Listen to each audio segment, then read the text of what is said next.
Hello, you golf legends, and welcome back to another episode of the original Off Course. I'm your host, Dan Edwards, and joining me this week is a legend in the business. It's Mr. Don Brown from True Temper Project X. He's the VP of Marketing and Innovation there. Don, welcome to the show. Hey, thanks, Dan. It's really good to be back. Good to be talking to you again. You know, you were one of my first interviews in the industry a billion years ago. We sat at the PGA show. I'm not that old. We sat in your booth. There was a really awesome backdrop of a bunch of steel shafts, kind of like what's behind you now, but a lot more. And I remember you're so kind as I fumbled through my words trying to get a video out. It's just great memories to look back on. But you know, before we even really get the show started today, I'd love to know. I mean, that was almost 10 years ago. Things have changed a lot. Yeah.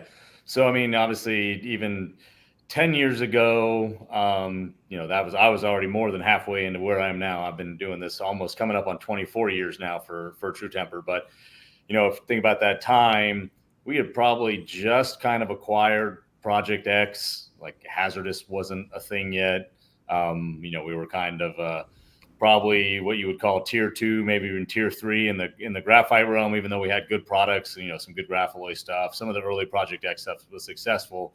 Weren't nearly, there's not a 10,000 pound gorilla in graphite the way there is in steel, but there's, 3 or 4 of us, 3,000 pound gorillas kind of fighting for the top. So, and then obviously in the, year since then, acquiring Acra and Aerotech, now, even being a grip brand, there's been a lot of expansion at True Temper since we first met. So, yeah, it's been an adventure. What I like about it is, at least from my perspective as a consumer, there are like stages to my experience with your brand. Like trying HZRDUS for the first time, not just the black, but the yellow. I fell in love with the original yellow. I lost my mind over it. In fact, I bet you I have numerous colors and versions of it in the house still down in what I like to call the Canadian custom shop. But then we go into the steels. Very excited about something coming in 2025 then. Oh, really? Okay. Well, we need to dig into that, but I wanted to add another component to that. When T1100 came out and you had T800, there's a big collaboration there, entry point into, I think, Epic at the time, which was a huge conversation point. And then more recently, these LS and IO shafts, I've fallen completely and utterly and helplessly in love with LS. So, like, I've really enjoyed my personal stages with the brand. What do you think there's a real spotlight there over the last, let's say, 5 years that you guys are crazy proud of? I mean, I think it's maybe a little more than 5 years, but our growth in graphite, 10 years ago when we first talked, like I said, we were definitely a tier 2, probably graphite company. Our tour numbers weren't all that high. Our placement in both the aftermarket and at stock retail was not very high. Our CEO at the time kind of put us on a decision. He's like, we're going to double this business next year, and then we're going to double it again the following year. Otherwise, we're getting out. There's no point in being in this business. We're not making enough revenue to justify all the effort and everything we're putting in. And so that was something I was tasked with, and we actually called the project CBAS, the Composite Business Acceleration Strategy. And so from, I think it was a Dumb and Dumber that had CBAS in it, some movie that had Roger Clemens, I believe, playing a character called CBAS. And so it was kind of a play on that. And, now 7 years later, we did, in fact, more than double it the first year and more than double it the year after that. We went up about fivefold in a little over a 2-year stretch. And so now we are a power in graphite. When you look at HZRDUS and now our Denali line, then you fold in Acra, who we acquired, and you look on tour and you look at retail, you look at aftermarket, we are one of the dominant players in all of those categories. And that wasn't the case 10 years ago. That's a pretty remarkable thing when you think about it, because, I look back to my high school days in playing golf. Let's call it around 20 years ago, right?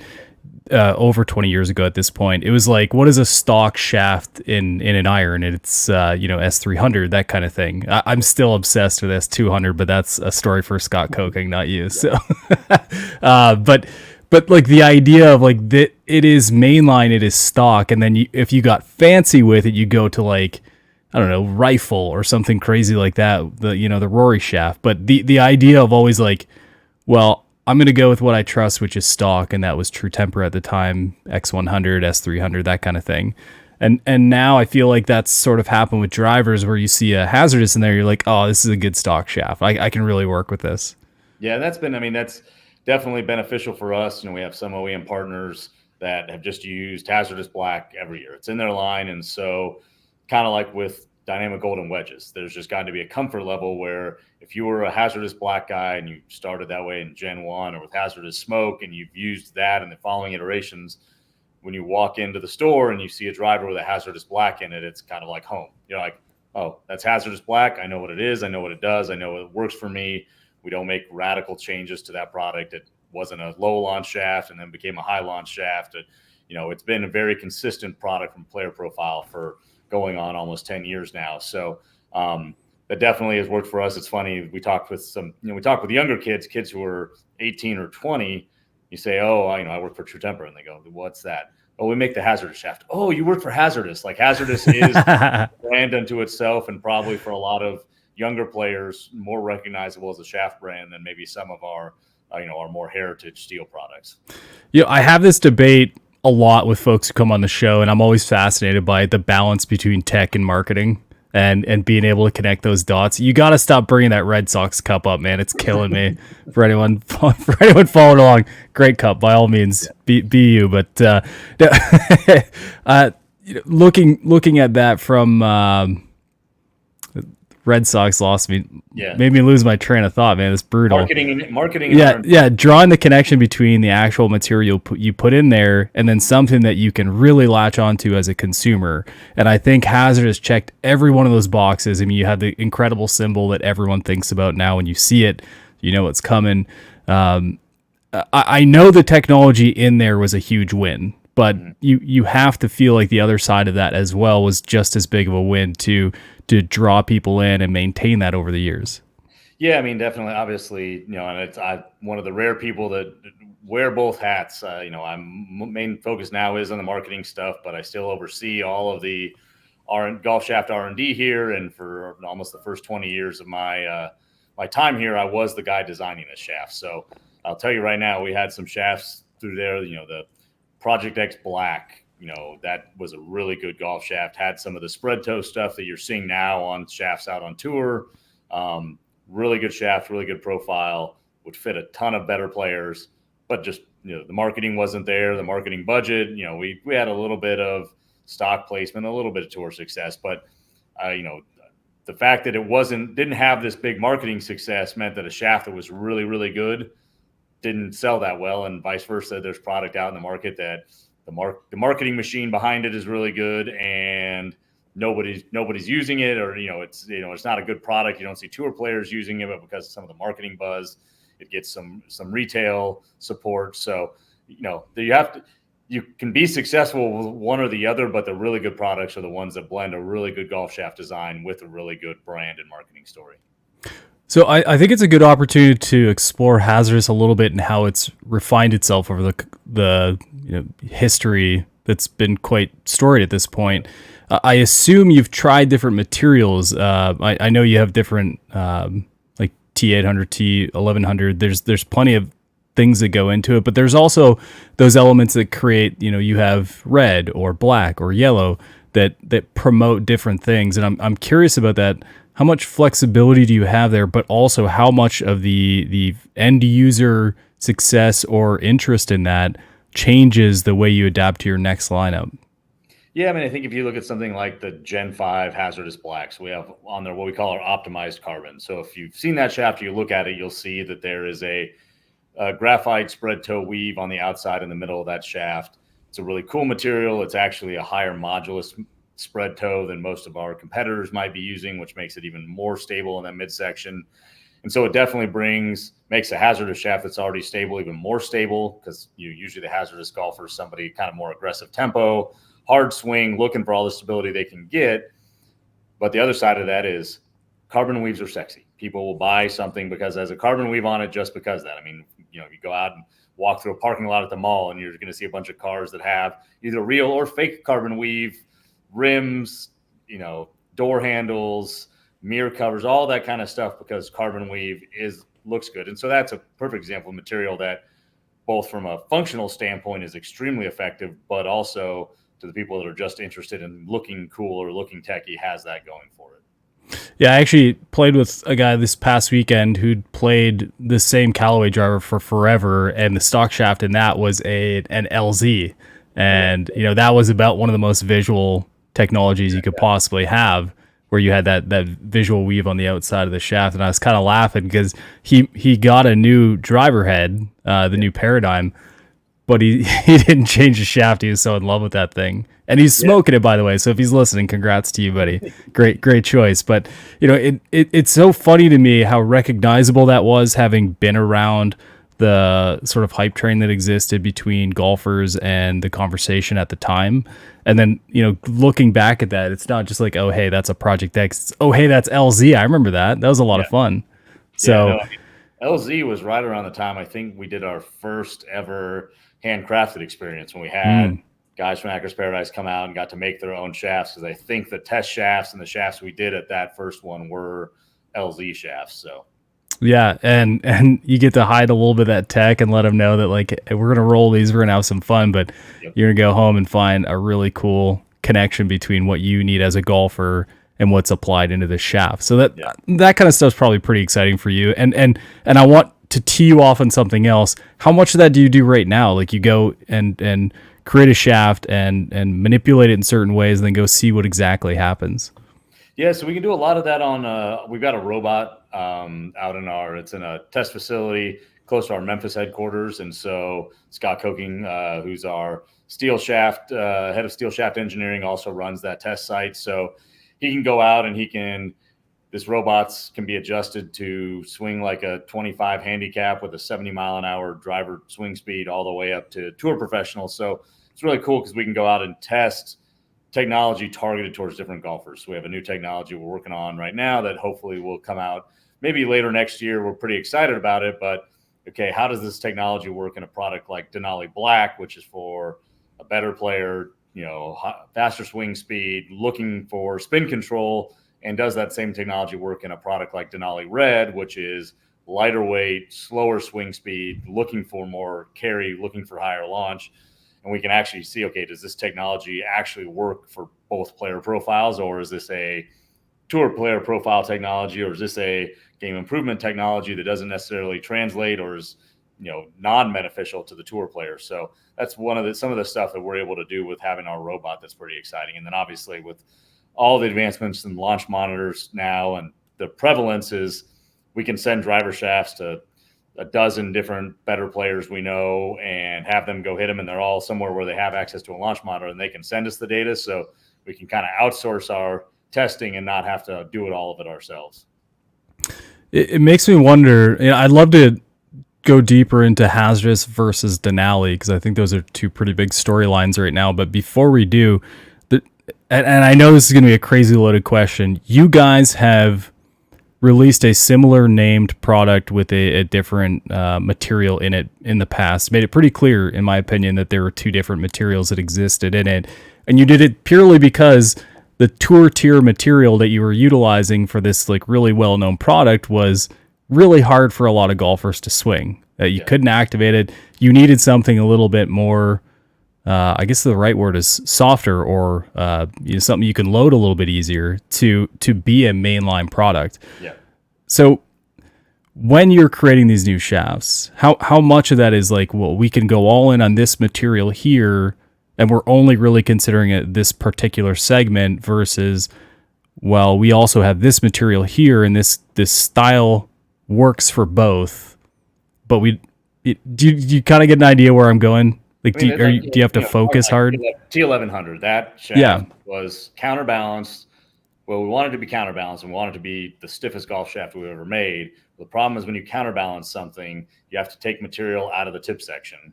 And then if you want it to be very stiff, you end up with a shaft that's very brittle because it's got a thin wall, and the high modulus materials are very brittle. So that very much calls for then a material like T1100, which is stiff but also strong. So it gets a lot of confusion out there. My competing shaft companies do this. It's my number one pet peeve, where they'll be like, our 125 MSI fiber is the highest strength fiber available. No, it's not. 125 is how MSI is how stiff the fiber is. It's in fact not strong at all. It is extremely brittle. And so that material, when they talk about using it, they have to pair it with stronger materials to make sure the shaft stay in one piece. So with what T1100 does, it's high modulus, but it's not crazy high modulus. It's not 125 MSI or anything like that. It's in the range of those kind of materials usually run in the 40 to 50 MSI, but they're also triple the tensile strength of those super high modulus materials. So we specifically need T1100 to make a super stiff counterbalance shaft that would stay in one piece. Now, then if you're talking about, yes, we could use that same material in a shaft that's not counterbalanced and not super stiff, but then it's kind of a waste of that material, to be honest with you. It's not an efficient use of material because you're not using it for what it's intended for. So Interesting.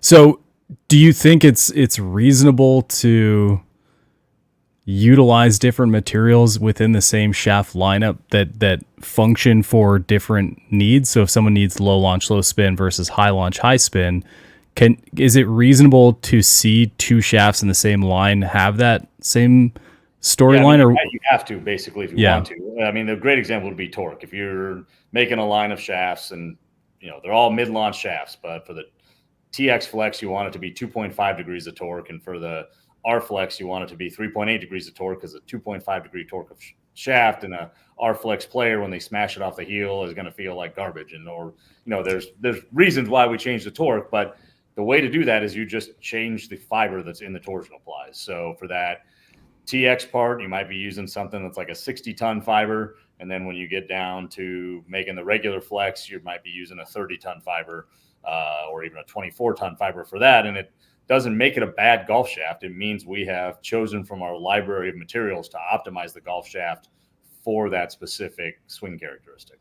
See, that I think is a really undertold story, because I assume you're attempting to maintain that shaft logic throughout, but you're using different materials to activate it in different ways from different speeds, right? Yeah. And is the intent there that a golfer is going to swing at a certain speed to activate, let's say the stiffest form, and then counter to that, the golfer is going to swing it with a much slower swing speed, is going to require that to end up with a similar kind of result with this shaft structure to allow it to be in the same family? Is that what the goal is? Yeah, I mean, if we weren't changing materials in the shaft to alter flex, tip stiffness, torque, all that stuff, we would just make one shaft.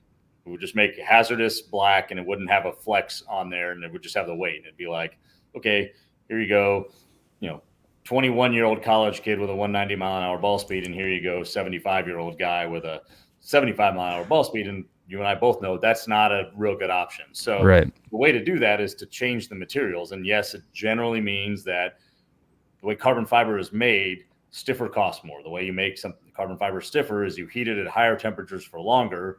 Everybody knows we're coming into winter. Well, not here in San Diego, but some of you other people are coming into winter, and you're going to have to turn on your gas heaters. And the more gas you use, the higher your gas bill is. And so same thing with carbon fiber. Those are gas-powered furnaces or electric-powered furnaces, and the longer and higher you have to run them, the more costly the product coming out of them is. So yes, T1100 is more expensive than some of its counterpart materials, but it doesn't mean those counterpart materials aren't the right material to make the right shaft for that golf. Well, let me ask a leading question here, since we're dancing around the insanity that is shaft design. We've seen tons of changes in the HZRDUS lineup. We've seen blue, we've seen yellow, Hulk green, and all these different colors. What makes those next steps become executable, and what maintains black throughout the lineup? Do you know what I mean? So like, we lost yellow for a while. I think it and then we saw blue, and there's some similarities to it, but please. Yeah, so I mean, black has been the same pretty much all along. That's been our low launch, low spin. It's not the telephone pole that the green products are, and the green has been consistent. Be it there was the original T1100, which had the green in it, then there was Hulk, and then there was Smoke RDX green, and now we have the new T1100, which also has the green in it. So that's been consistently that is the ultimate spin killer. Crazy high ball speed, only suited for that upper 5% of swing speed and launch conditions. The yellow and blue are really the same family. That was a cosmetic decision with a partner of ours that thought yellow really wasn't going to go with the product they were using, asked if we would make it blue. and we did. So, I mean, those two products are really, those exist in the same family. They have a soft midsection. They're counterbalance products. They're very much from the same family. Red came about because just when we had the original HZRDUS Black, there were tour players that thought it was too stiff, needed something to launch and spin a little bit more, something easier to turn over. And so that's where the kind of the iterations of the red have come from. Yeah, I know there's a lot of THPers out there listening and golf hacks. They need to hear that more. The tour asked for the red. It's not an anti-tour shaft. So no, yeah, it was literally that. And the time, I believe it was, I think it was M2 was one of the more popular driver heads, and the tour players had a really hard time turning that thing over. yeah, So there was a demand. Those guys have a decent proportion of the number of drivers on tour at the time, and so for us to just be like, no, you don't need softer because you're a tour player, would have kept us out of a lot of those bags. So, and then a lot of the guys, you see that in fairway woods, and regardless if it's us or some of our competitors, you'll see guys that have the low spin model in their driver and then have the mid spin model in their fairway woods because they want something that launches and spins a little bit with their fairway wood because they want it to, most of the, we're talking about tour, these guys are all getting home in 2, and so they want their 3 wood to land and stop, or their 5 wood, or now their 7 iron to land and stop on a second shot on a par 5. But yes, most of those guys were looking for more launch and spin and easier to turn over with a fairway wood. So I feel like drivers have gone into a very interesting evolution. Have gone way low spin, then kind of came back with a little bit. Now it seems to be that a lot of the drivers that are being released have numerous options to accommodate either high or low or mid spin, and launch as well. It seems to be a really constant evolution in trying to solve what golfers really desire. How much does that impact you guys from a shaft design perspective, especially when you're trying to continue a lineup? Yeah, I mean, obviously on the driver's side, frequently we are, depending on the product, but a lot of times if we're working with an OEM partner, they'll know before they even approach us, like, hey, this head, we need to knock a little bit of spin off. We need a little bit of spin to it. So if we're working with them on a specific shaft, we can do that. But black's going to be low spin all the time. And now maybe that you get to a golfer that doesn't want low spin anymore, and that's where we have to have other options for them. The one place where we've really actually seen that become more of a design thing for us is in iron shafts, because everybody's chasing low spin because they want to hit their driver as far as possible. And a lot of times they're doing that not only with the driver head, but also with the golf ball. And then they start landing their 7 iron with 4,000 RPM of spin and 30-degree descent angle, and they can't hold a green to save their lives. And that's where a product like DG Mid comes in, where we are trying to give even better players who have just in chasing distance have lost descent angle and spin rate, and they need help getting the ball up more in the air with their irons because they've made a golf ball decision to maximize their driving distance. I'm just going to keep pressing since we're learning a lot today, Don. Denali, it's been a pretty big conversation point. We saw a lot of THPers out there last year giving it a try and really enjoying it. What is the major differentiator between Denali and your lineup? Denali versus HZRDUS. HZRDUS is very much the aggressive tempo type of player. Denali's got a straight taper midsection designed to be not only easier to load, but also feel easier to load.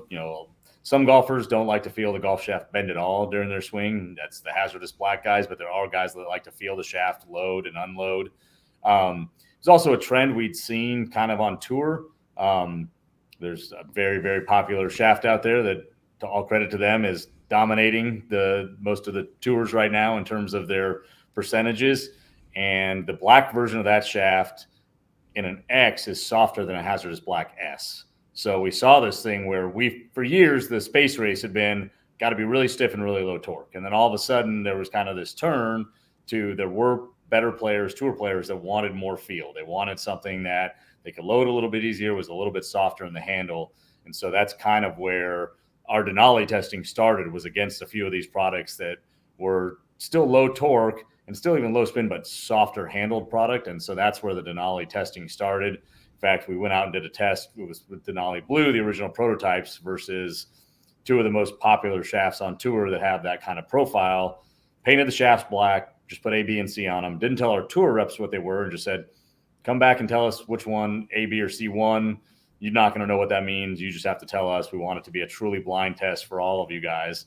And Denali won 75% of those tests completely blind. So we knew we were onto something there with the players who preferred that kind of profile. And so that was with the blue. And then we've obviously extended the line to black. And then now with the red, which is a lot lighter, kind of higher launching game improvement, super game improvement type part. Wow. So one of the things we did last year, and Mr. Koking joined us at Dormy Club. Maybe it was last year. Maybe it was 2 years ago. Man, I don't even know it. I don't know what month it is. I don't know what day it is. I think it was last year. Yeah. We did the blind test on THPers, and what ended up happening is they got to take it home with them, not having a clue what it was. And then eventually they got to find it out and got a really cool shaft out of it. So, it makes me wonder if you took, let's say, a shaft like HZRDUS to a range and painted X on their S, do you think it would have the same or different level of success? Do you feel like the golfers need that ego of X to play it? There are some. I mean, there's a couple. One great story is, so this probably, maybe you were playing golf back then, but the Grapholoid Blue was one of the first golf shafts I ever designed, and still kind of has this cult classic. You'll see people scouring eBay and, where can I get a Grapholoid Blue? I can't find them anymore. Hint, there might be a limited release coming soon on that, so pay attention, those of you Grapholoid Blue cult fanatics. But that shaft was at the time really stiff, and there were tour players that even in the S thought it was too stiff, couldn't use it. So we took Grapholoid Blue R-flexes and put S on them with a little dot, like a period at the end of a sentence behind the S. So we knew, our tour reps knew, that was really the Grapholoid Blue R just in the S, and we called it the S dot, Grapholoid Blue S dot. And even our part number was Grapholoid Blue S with a period behind it and then dash length, which is our part number format. And we had several tour players playing an R-flex shaft and loving it, and they would never have played that in their lifetimes if it said R on there. There's no tour player that's walking up to the first tee with a shaft that says R. And then we certainly see it in the aftermarket. If you look at our Acra product line, like our I series, some of our best selling stuff, there's no flex on those irons. It just says 40, 50, 60, 70, because that way the fitter can fit the golfer without the golfer being hung up on, I'm a regular flex guy, or I play stiff, or I can't play that flex, whatever it is. They actually get a better fitting experience because they don't have to get hung up on what the flex says on the shaft. Yeah, I think one of the things I've always appreciated about Project X is it's a 6.0, 5.5. There's not X or S or R, because you already mentioned this. Not only is a shaft from a different lineup completely different, S to S or X to X. Like, I would assume there are a number of shafts that exist in current lines where the S doesn't necessarily match the S.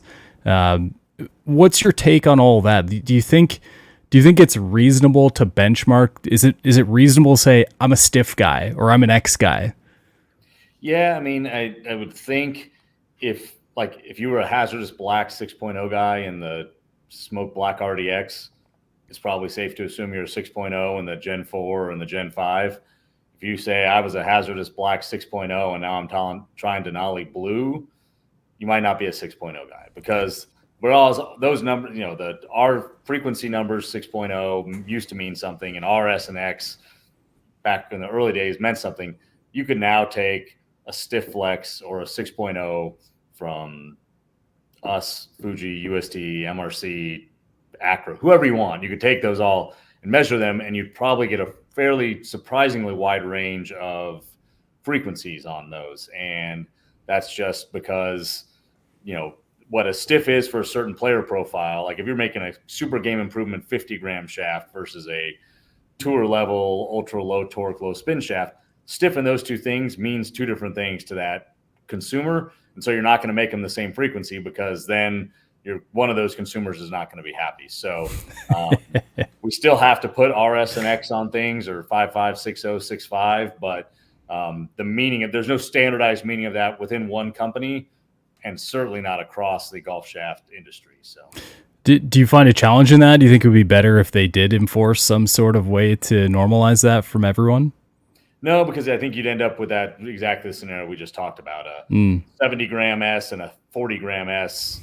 You don't want those to be the same frequency. They don't have any because they're different shafts for different golfers. So, and you never ever get that done. Right. Well, it's a big ask, but we hear a lot of these things about values being different company to company. Mentions of like how is torque rated in every company. The most simplest one I've ever heard is like how do you measure the length of a club?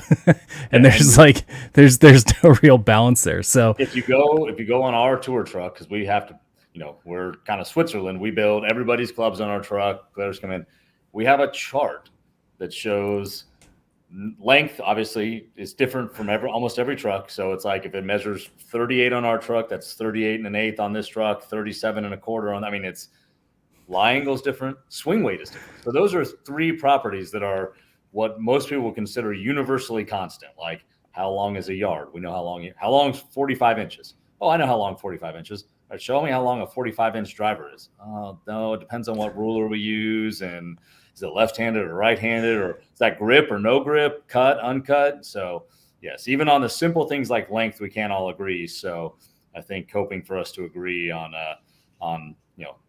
what frequency a stiff flex should be is probably a hope that should be left alone. yeah, I don't mind that it's not clear. I just wish it would be stated more and people would understand. And I don't think that's the ownership of the shaft companies to solve that. But Yeah. I think the more educated we become, we've been pretty obsessed with launch monitors for the last few years. But do we pay enough attention to what a stiff shaft means at this company versus this lineup? Yeah. Like we need to become more educated. I don't think it's on a centralized logic board, but certainly an understanding.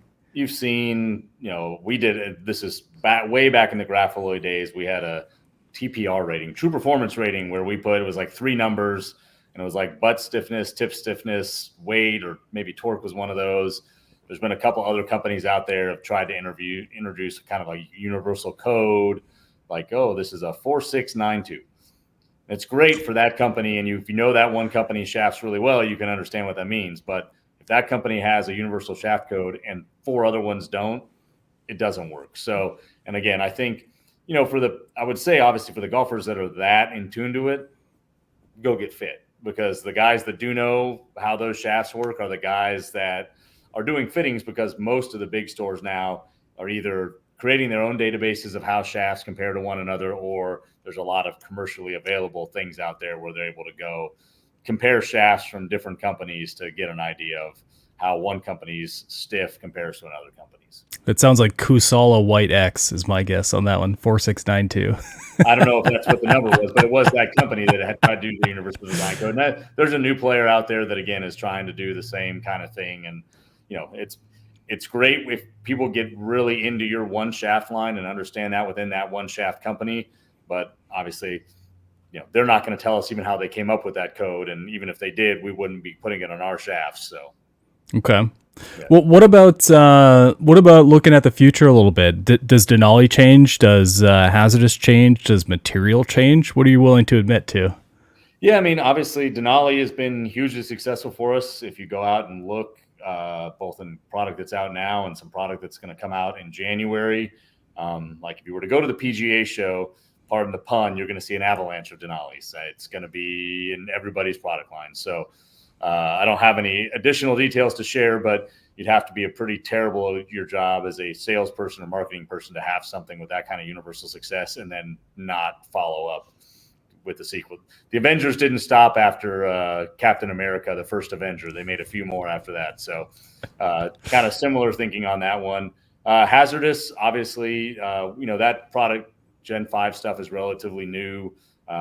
Black and the T1100 are out now. We'll probably see one more from there, Dan, that you'll be pretty excited about. And then we'll continue to evaluate, at some point in time, all the really popular shaft brands eventually kind of fade away, because at some point in time, it's like, all right, I really liked HZRDUS through the first 5 or 6 versions of it, but now I want to try something else. I've been using it for a long time. So still kind of TBD on, I'd be honest with you, we thought about HZRDUS might kind of go away after the 4th generation, and there was so much, industry demand and consumer demand for Gen 5 that kind of changed our mind. So we'll see what the next 18 months or so brings on that front.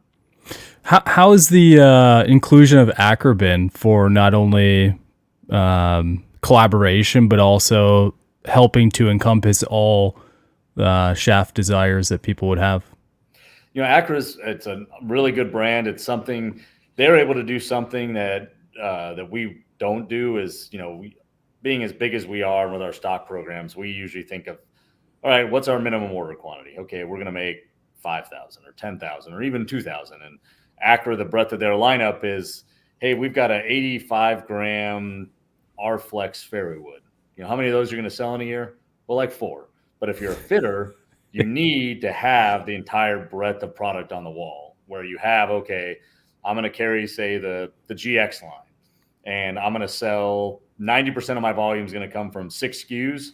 But when that one really odd guy comes in that needs an 85 gram R-Flex fairway wood shaft, I need to have a product for him. And so that's one of the things the Acra line does really well. Is it's got this huge depth of product that covers every possible corner of your fitting matrix. From, they've got some 40 gram stuff with the new Shogun. The FX or GX stuff, goes up to 100. The TZ stuff goes up to 100 gram. M5 plus, M6. So they really cover every corner. And what's been good, as part of a collaboration now is, before, when they were doing both shaft design and graphic design, it was a lot of back and forth with their factory. Okay, make us this prototype with this graphic. And they'd be, okay, great. You'll get it in 4 to 6 weeks. And now they can call us and be like, hey, we want to try this prototype with this graphic. Okay, you'll get it in 2 weeks. So it's really them having access to our R&D facilities and group, and just turnaround time has really made it so we can do things a lot faster with them. Yeah, I mean, it's a great collaboration and incorporation into the story. One of the things I think is interesting is handcrafted has that really finite feel to it. Not necessarily sitting in a fitting cart, but also allowing you guys to get more localized with some cool stuff that you release, and doesn't feel as mainstream as some of the other stuff. And I know it went away for a little bit, and now it's back. Where's handcrafted going? And it's great to see it, first of all. Yeah, handcrafted was a little bit of a victim of its own success. It just started out as we were taking prototypes out to tour with that logo on it, kind of a cool little thing. Then we started making tour players really resonated with it. We started making HZRDUS blacks that way. We started making hats and T-shirts, and there were tour players. We're sitting in a whatever restaurant or whatever PGA Tour stop, and you see a tour player come in wearing a handcrafted hat, and you see caddies wearing them during the tournament rounds, and all of a sudden you're like, man, this the brand has become maybe even bigger than the actual product itself. But then we got all this demand for it, and then when we were at the peak, we had probably 50 different SKUs we were doing as handcrafted, and it included kind of like what Acra does. It was like, we got even flow red 40 gram A-Flex. All right, we need the handcrafted version of it. We need to make those handcrafted. We had all these different SKUs. Well, the problem was, we need to make 4 of these, and then 7 of those, and then 10 of these. So it's really hard to try to manage those, small orders and that big a number of SKUs. And then it got so popular that our lead times were growing out to 8 weeks, 10 weeks, 12 weeks. So you can imagine, if you're a golfer and you go in and get fit for a handcrafted black 60 gram 6.0, and you're pumped for your driver that you're going to pay $1,000, $1,200 for, when you roll in fitting fee and upcharge fees and shaft fees and all that stuff. And then they go, we'll get it to you in 3 months. Well, if you're a golfer and somewhere in the north or northeast, and you get fit in April, you're like, oh, sweet. So I get it for my last 2 months of my year, a month of my golfing year. So we had to we put a halt to it, took some time, thought about how we're going to do it. And so, like, right now there is just handcrafted T1100 in 5 SKUs, and that's all we're making right now. And once we've satisfied the demand for that and built up some inventory, we'll look at what products next. And we're going to kind of do it that way, where it's more of a limited edition, limited run, as opposed to trying to be all things to all people all at the same time. Because it just got to where we went from one rolling table doing, 8 hours a day, 5 days a week, to the end we had 2 rolling teams on 2 shifts. I think at the end they were working 20 days on, 1 day off for the last probably 3 or 4 months. And it just, not only was it, it's killing the people, killing the customers. Too big for its own success. So we shut it down and we brought it back, and we're excited to have it back. We bought our same lead who ran that, who's worked for True Temper for 25 plus years. He started as a teenager in our old factory in East San Diego doing mass production. So he knows more about making golf shafts than probably anybody, but maybe Larry. And so he's running that cell for us. So we're excited to have that going again. That's awesome. And since you guys weren't busy enough, you decided a couple years ago, I'm assuming, let's see about these this whole end of the grip issue. You're not building clubs yet. You're not building ferrules that I'm aware of, but you said, hey, look, there's a grip at the top of this shaft. Maybe we should start looking at those too. Yeah, we just kind of looked at the space, as every company is looking for spaces to grow. We're one of the dominant forces in graphite. We're the dominant force in steel. We're looking for growth opportunities.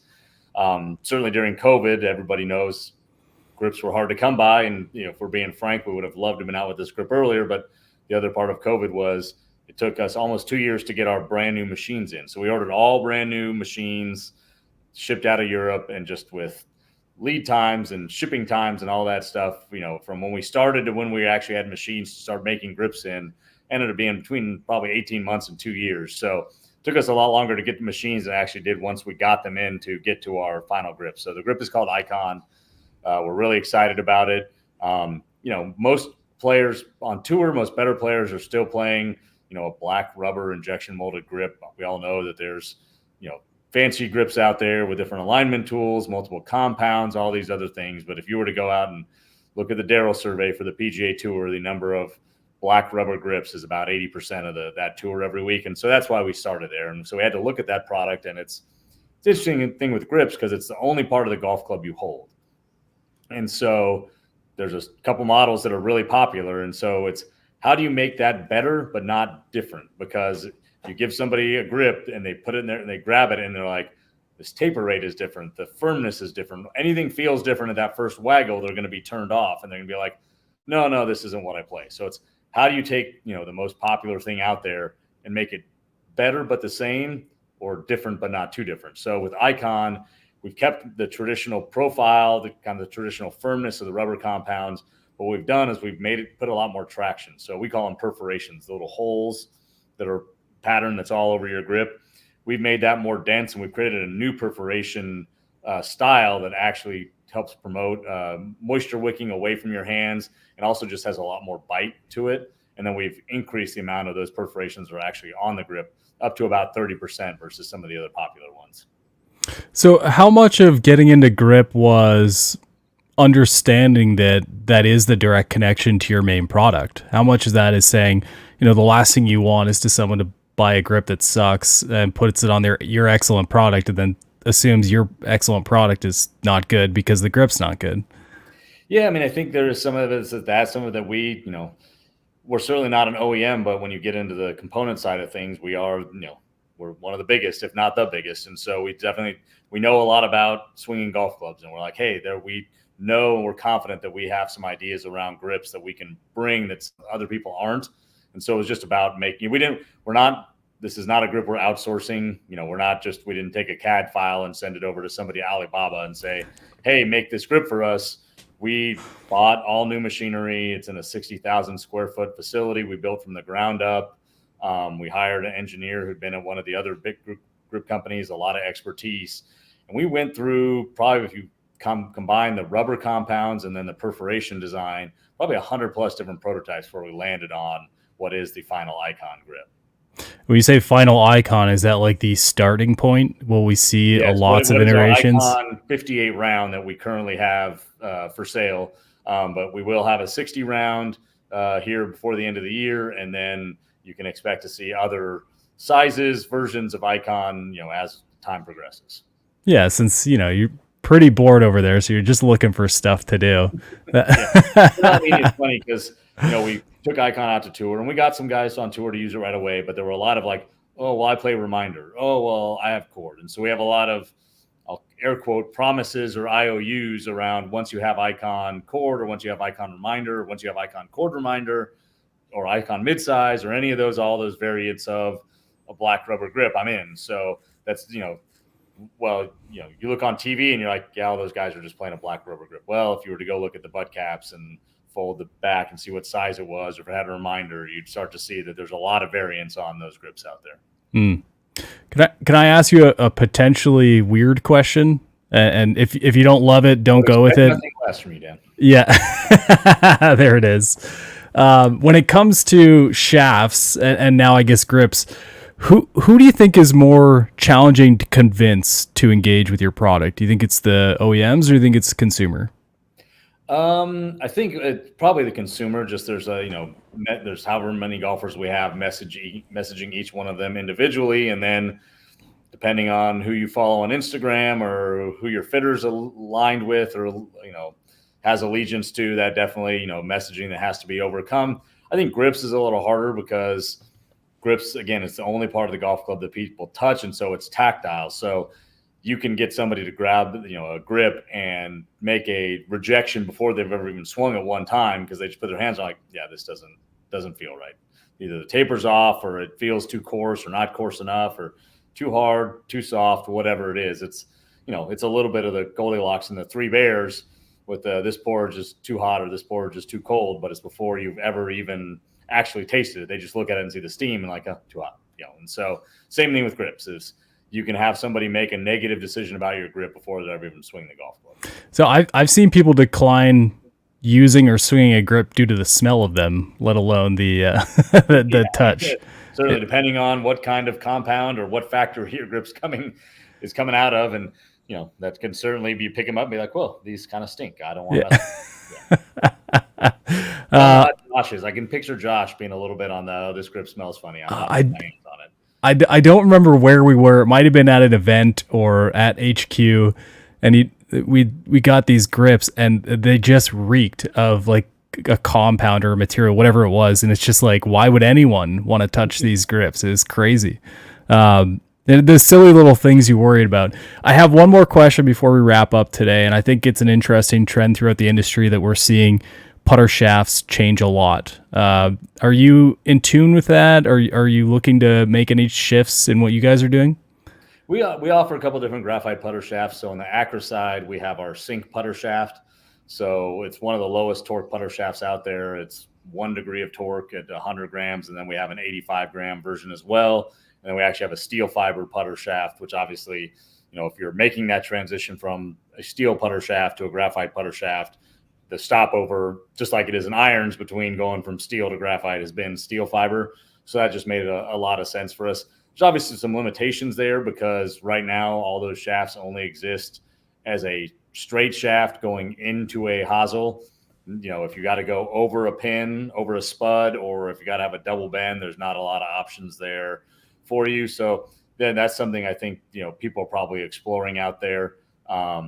I'm still, I was messing around with a graphite putter shaft recently, a lighter weight one, and just made the static weight of my putter way too light. I think on the front, there's actually 2 weeks ago, I hit 6 greens on the front and 3-putted all 6 of them.